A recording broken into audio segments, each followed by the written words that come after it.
Endocarditis. Endocarditis is an infection or inflammation of the endocardium, which is the most inner surface of the heart, also found covering the heart valves. It can affect all four heart valves as well as your chordae tendineae and interventricular septum. The infection is caused by bacteria, virus, or fungus that enters into the bloodstream from invasive procedures such as dental work, IV drug use, or implantable devices such as pacemakers. When a patient has a defective heart valve, platelets and fibrins stick to endothelial cells, which cause a thrombus. And when a patient has a pathogen in the blood, it can get caught in the thrombus and begin to grow. As the pathogen grows, it causes an inflammation response. However, the body cannot respond to the inflammation because the blood is unable to get to the affected area due to the thrombus. As it grows, it can break off and cause an embolism. It can also cause the heart valves to leak and send the person into heart failure. Risk factors include people with artificial heart valves or heart valves that are repaired with artificial material, a past medical history of endocarditis, certain types of congenital heart defects, abnormalities of heart valves resulting from having a heart transplant, and rheumatic disease, heart disease. Endocarditis clinical manifestations. Subjective manifestations and objective manifestations. Subjective: malaise, fatigue, anorexia, back pain, abdominal discomfort, headache, chest pain, back pain, confusion, arthralgia, myalgia, weight loss. Objective manifestations: clubbing fingers, fever, murmur, dysrhythmia, tachycardia, splinter hemorrhages, petechia, ulcer nodes, Janeway's lesions, retinal lesions. Clinical manifestations secondary to embolization: splenomegaly, hematuria, renal failure, ischemia, gangrene, ataxia, aphasia, hepatoptosis. Nursing assessment subjective data. The subjective data you should obtain from a patient with endocarditis is important health history such as any valve replacements, cardiac disease, infections, and births, past or recent surgical or invasive procedures and medications, patient health perception and health management, history of IV drug use or abuse, alcohol abuse. How has the patient been feeling? Any sense of malaise or other symptoms? Does the patient have any change in weight that they can't explain? Any chills or change in bowel or urination? How is their activity level? How have they been sleeping? Any change in sleep patterns? Any night sweats? Any pain? Has the patient had any headaches? Nursing assessment objective data. Objective data is you take the patient's vitals, note any signs of fever or irregularities. Examine the skin and body for any signs of ulcer nodes or on the extremities. Splinter hemorrhage under the nail beds, Janeway's lesions on palms and soles, petechia, purpura, peripheral edema, finger clubbing. Listen to the lungs, note any signs of tachypnea, crackles, or any other irregularities. Listen to the heart, note signs of dysrhythmia, tachycardia, new murmurs, S3, S4, or retinal hemorrhages. Some of the most important lab work to diagnose endocarditis is having two blood cultures drawn 30 minutes apart from two different sites. These labs will test positive for growth in 90% of patients with endocarditis. Electrocardiography.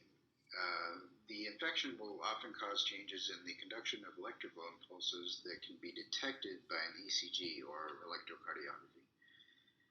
Echocardiography uses sound waves to create a picture of the heart that can show a mass or vegetation that can indicate endocarditis. Diagnosis of endocarditis requires at least two of the following: positive blood cultures, new or changed heart murmur that can be detected by an ECG, or intracardiac mass or vegetation noted in echocardiography. No growth from a blood culture could be the result of antibiotic therapy within the last 2 weeks. Culture should be kept for 3 weeks to allow for slow-growing pathogens. No elevation in the erythrocyte sedimentation rate or C-reactive protein could be an indication that the patient does not have endocarditis.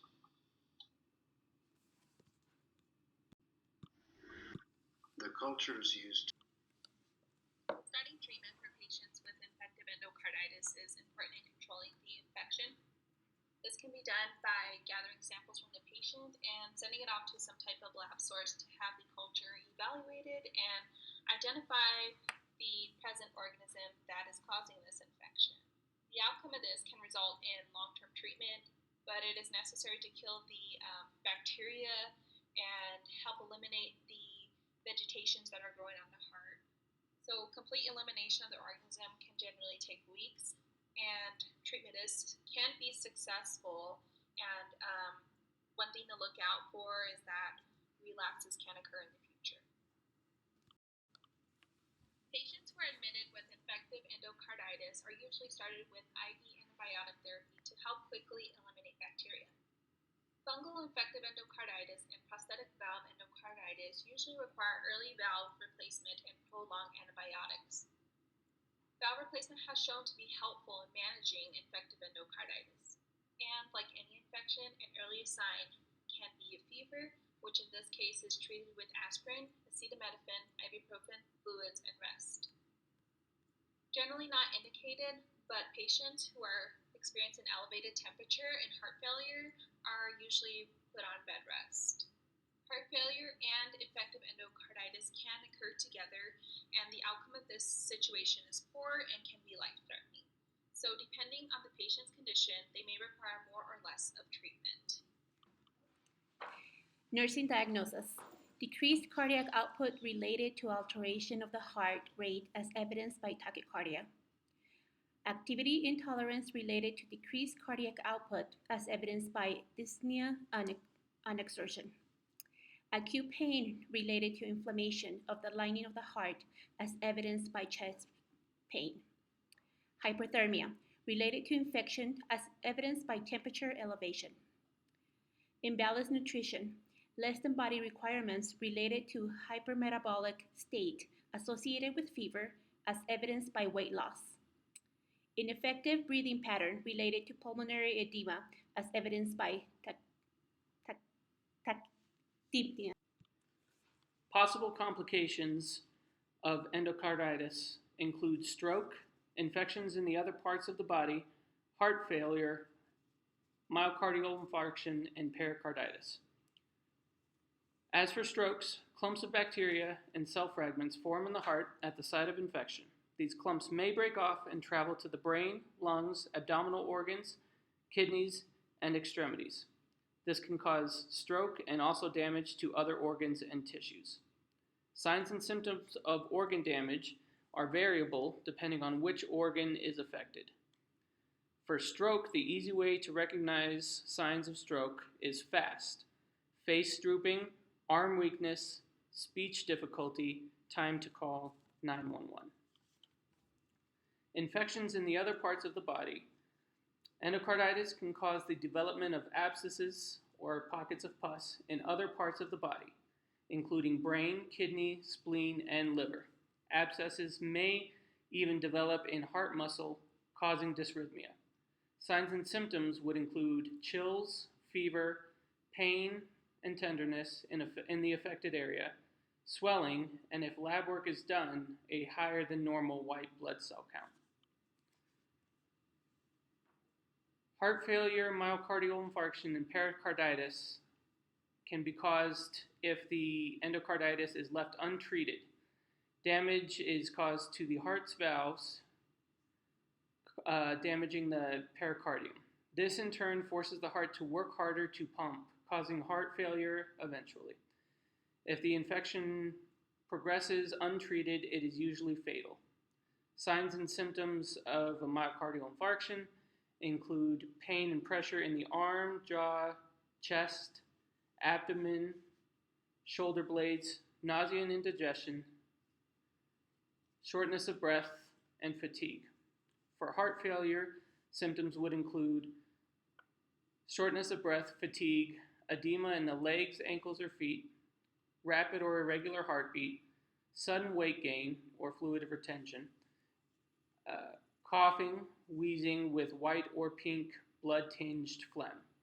To reduce the chances of any of these complications occurring, the patient should be seen promptly to resolve the endocarditis and follow all orders to ensure resolution of the disease.